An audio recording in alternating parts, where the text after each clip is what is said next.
Now, let's talk about medicine, but first of all, let's set the context.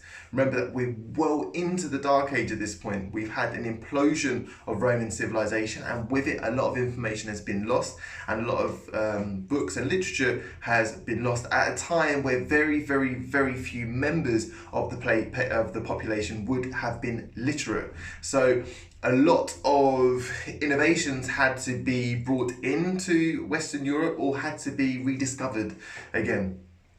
For example, imagine if we lost a lot of our data, or say if we just lost electricity, we couldn't enter our hard drives. The ability to make a light bulb or to mix cement or how to run electricity through cables might be lost, and there's only a few members of the population, if they survive, who would be able to re-innovate these old innovations. And this is similar to the situation that we find ourselves in during the Dark Ages in Europe, where a lot of this information has been lost. Medicine was also very developed and advanced in the Moorish Empire. The Moors introduced advanced medical procedures into their healthcare systems hundreds of years before other European realms.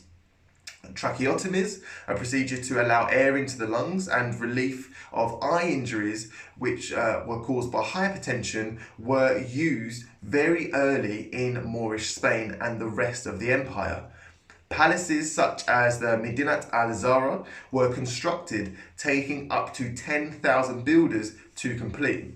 It housed over 600,000 books and helped the production of over 70,000 books every year. Monk John of Gorze, when visiting the palace, wrote of mechanical lions and birds, enhanced lighting lining the walkways. And enhanced lighting lining the walkways. So we see these extravagant palaces with mechanical features and statues and lit walkways, something that we'd see in modern Europe today. He described how the Kaliph would sit on a throne which was levered up and down to mimic levitation. Fountains and artificial rivers flowed between rooms. In Morocco today, we can still see such features in the Riads, which are inwardly facing buildings. So they look quite normal or even quite bland from the outside when you go in. Water's been pumped into the middle of the building, and there's a garden in the middle of the building, like a central courtyard, and they're absolutely beautiful. Morocco is an amazing place.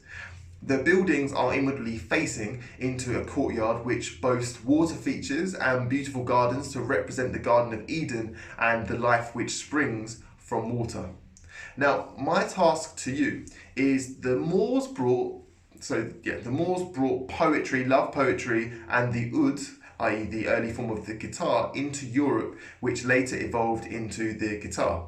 See if you can see the similarities between the oud and the Spanish guitar by this video that I'm going to play for you in the next slide.